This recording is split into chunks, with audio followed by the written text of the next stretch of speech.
Hey y'all, it's Epoxy and K-Dubs here. Today we're going to be covering the EVO Grand Finals between Big Bird playing Rashid and Punk playing Camus. A fantastic match.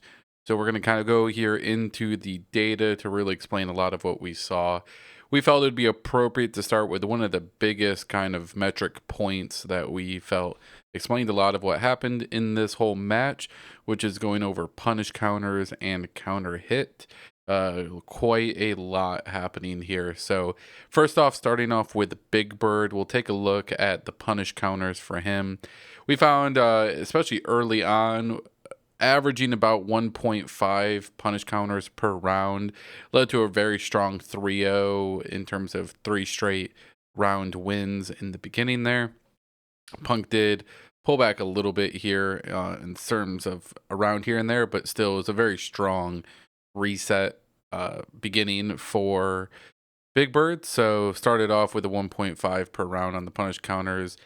Drops in the reset later on, like in the actual reset matches, drops down to about 1 punish counter per round. And then overall, that averages to around 1.1. So definitely some tapering off in terms of the punish counters as the game goes through. Started off really strong, but Punk definitely did start minimizing the effectiveness and the damage that was happening off of punish counters and like exposing himself too much for those punish counters. Counter hit was also a very large part of Big Bird's game throughout this whole section. You know, in the first set of matches, the first set of rounds, averaging about 2.4 per. And then in the reset, we see that go down to 2, overall averaging about 2.2 per round. So that does decrease over time. This is a pretty common thread we see with Big Bird for both punish counters and counter hit over the whole overall game, is that they do start decreasing the amount of punish counters and counter hits that happen. And we can almost see a little bit of a opposite effect of that with Punk. So Punk's punish counters per round were 1 for the first game, and then in the reset that rises to 1.4. And then for counter hits, pretty similar, 0.7 per round in the first game, and then 1.8 in the reset. So, you know, basically these two players are in an inverse trajectory when it comes to the punish counters and the counter hits. Little less decline in terms of counter hits for Big Bird than the punish counters, but still, you see a pretty big upswing for Punk, which I thought was both played a lot with the players' play styles. I don't know how you feel about that, K-Dubs. Like, how do you feel those two things you saw reflected in their play style for the games? Yeah, I mean, Big Bird definitely keeps that counter hit strategy throughout the game, kind of ebbing and flowing with that effectiveness, but overall still keeping it a part of their kit. Um, Whereas you definitely see a huge improvement for Punk as the match goes on into that reset, definitely explaining quite a bit of that success there. Yeah, and I think it's fair to say too, right? Like the stats are good to look at, and you'll see overall, that there are rounds where Big Bird is getting a lot of punish counters. That doesn't always necessarily mean a win, though. That is something to just keep in mind when looking at the stats. You know, the eye test is always important. That getting a lot of punish counters doesn't getting punish counters like 2 punish counters doesn't necessarily mean you'll win. But if you start getting more than 2, or you're averaging more than 2, then there's a strong likelihood. But it doesn't mean it's the end of the world. One of the things I personally saw in play style was Punk really converting a good amount of damage off of his punish counters versus Big Bird's. So that would be something maybe Big Bird thinks about, or an adaptation that could have happened there was bigger conversions, even more consistent conversions. There was a lot of times where a punish counter for Big Bird was just the hit and then nothing else really after that. So that was something that I kind of did notice as well. We'll kind of go into the next section here with K Dubs talking about reversals and let you know what you saw. Yeah, I mean, both of these players were playing a very fast and aggressive gameplay. We did see quite a lot of reversals, both OD reversals and super reversals with some really interesting interactions. Big Bird had a lot of success. 100% of his DP reversals and super reversals hit. 6 of 6, 3 of 3. Um, Great success rate. But Punk, on the other hand, with a little bit less success rate, but more successful reversal DPs than Big Bird, with 72% DP success rate at 8 of 11 DPs landed, with super reversals 2 of 3 landing. One of those was a really cool interaction early in the reset, or early in the first set of the game, with Punk trying to do a level 1 reversal and then getting in return level 1 reversal by Big Bird, which you don't see very often, but is super hype.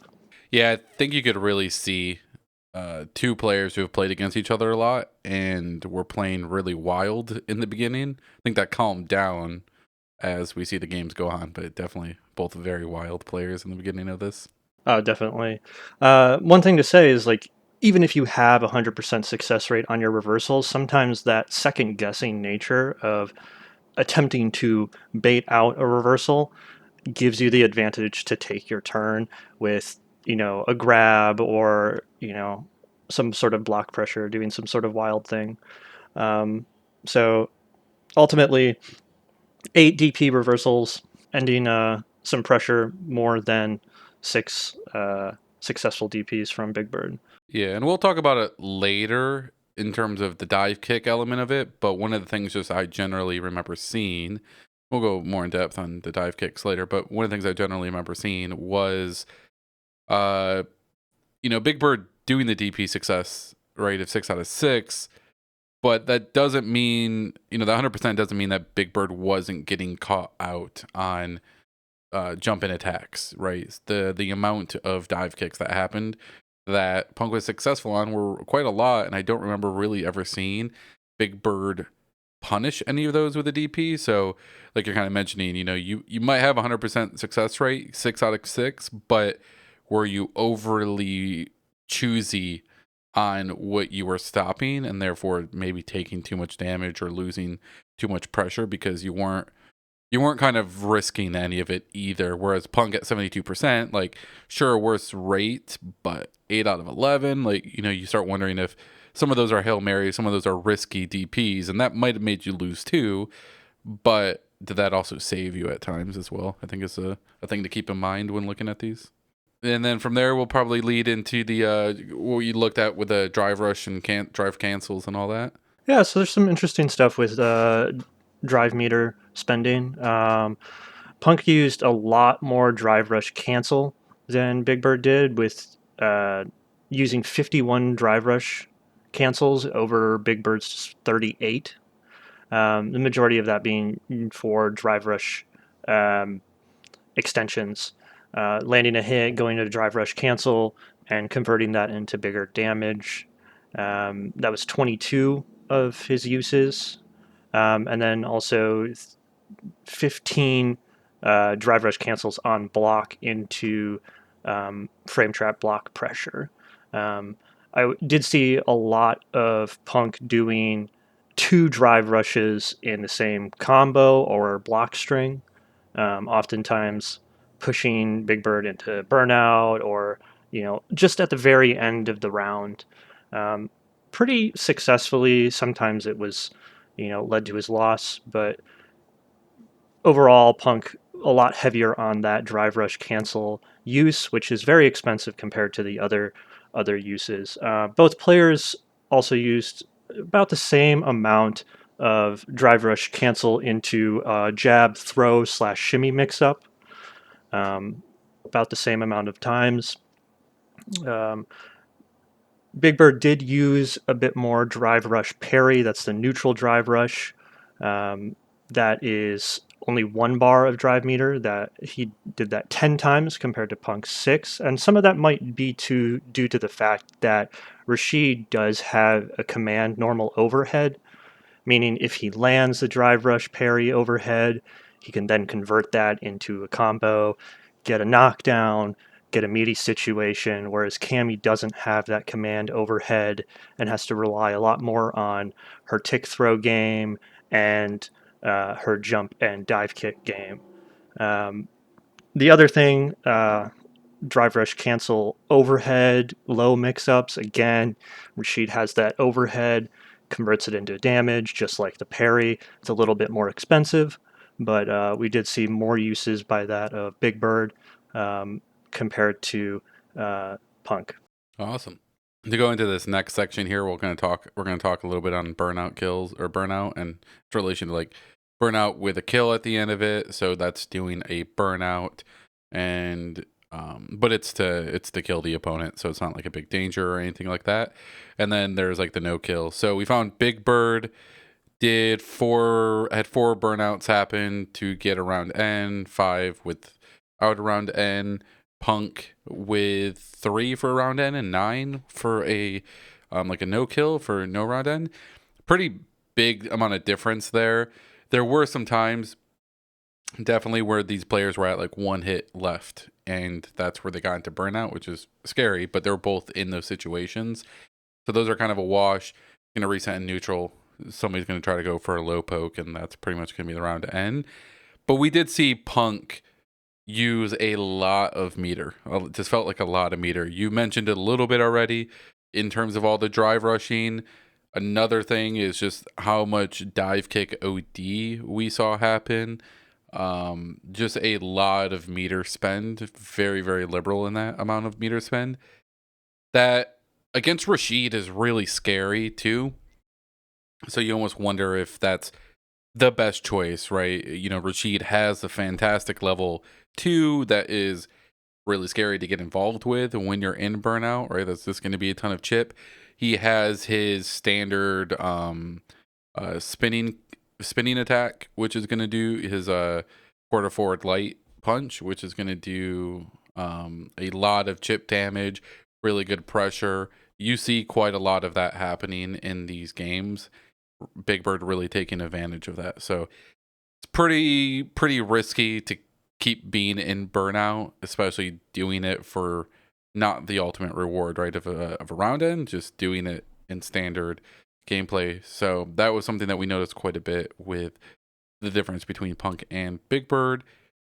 From there as well, we'll kind of go into talking. We've mentioned this a little bit, talking about dive kicks. For Punk in the first game, did one successful dive kick, 5 blocked dive kicks, and then in the second we see that jump up dramatically. And to me, this is one of the things that I felt like really stood out. This, along with the counter hits and the punish counters, which a dive kick can count as a punish, really stood out to me as like that swing for the game, you know, going to Punk. And it's not that Punk dominated or anything. They went down to the last round to decide the winner of this all.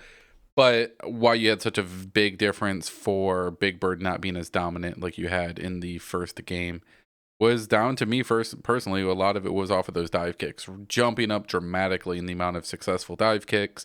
That's a ton of damage potential. That's going to be a counter hit. That's probably going to be drive rush stuff.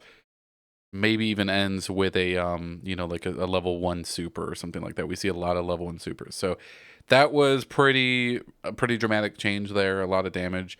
The other thing that we wanted to talk about a little bit was the Arabian option. Was Arabian the jump attack that Rashid happens, right? The forward jump quarterback option. So we have the amount of escapes and then the amount of him getting punished, Big Bird getting punished off of that. So in the first group, pretty useful tool in the first round of games. You had 3 successful escapes, 1 punish, and then you see that pretty much drop down quite a bit to 1 successful escape, no punishes. And you think, for me at least, I would think, well, if you're not getting punished, why not keep doing it? It's a really good option to try to get out of corner pressure. So really, we just see Big Bird give up a lot of that, trying to get out of corner pressure. He really switched over a lot to just trying to do cross-ups, standard cross-ups, and that felt it didn't feel as consistent in terms of that success. I think a 3-to-1 is a pretty solid ratio of success there. And it just felt like the cross ups that he eventually switched over to were less, like the standard cross ups of jumping were less helpful. Kind of kept him in the corner a lot there. Is how I felt. Did you have any thoughts on those options? Yeah, I mean, dive kick, of course, being a huge part of Cammy's kit, is not an overhead, but is extremely safe if your spacing is correct. And Punk generally is really good at using Cammy's dive kick, but that second after the reset, you see that massive spike in dive kicks on hit, and even more dive kicks on block, just overall more dive kicks, I think shows a nice change into the style of gameplay that Punk is really comfortable with. And that's where you see, like, I think you start to see that come back a little bit. The Arabian, is, I think, a good mix up for using it in conjunction with cross ups and just removing that from your kit of an option makes it so that your opponent is not thinking of it. And it's always important to keep that mental stack there, keeping your opponent guessing.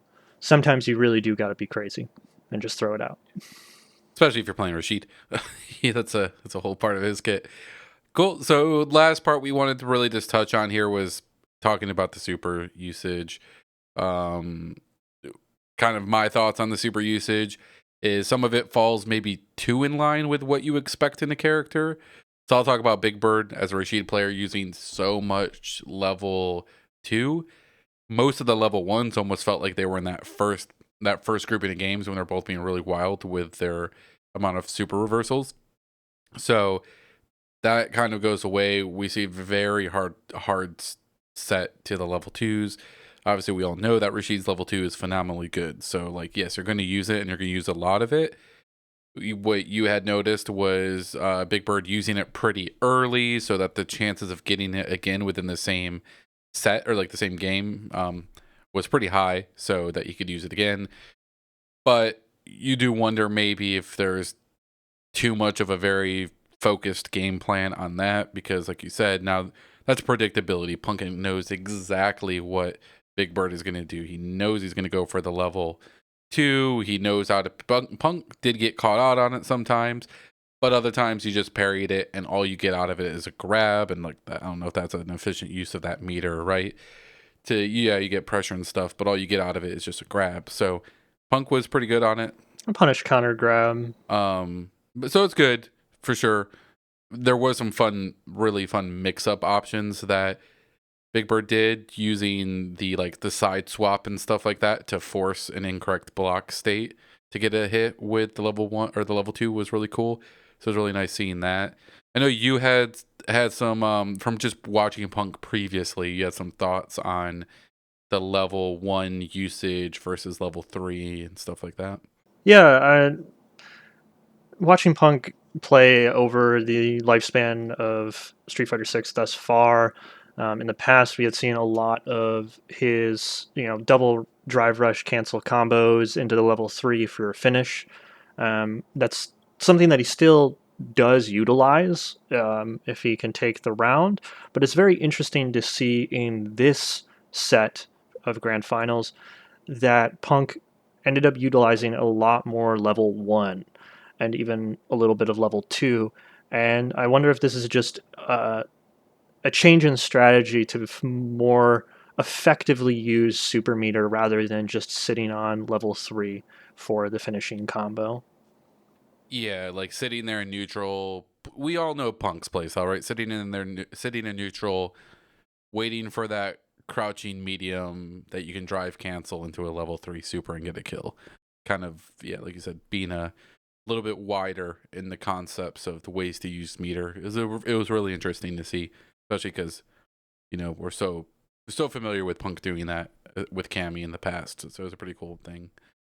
So that kind of covers here our look at the stats and the data for EVO Grand Finals between Punk and Big Bird. It was a fantastic set. Congratulations to Punk on his first EVO win. You could tell it meant a lot to him, and hopefully we get to see Big Bird do do an EVO win at some point. He played fantastic as well. So that will be all for us today. Keep an eye on this space. We'll have more of these videos coming out. Give us a like and subscribe, and we will catch you on the next one.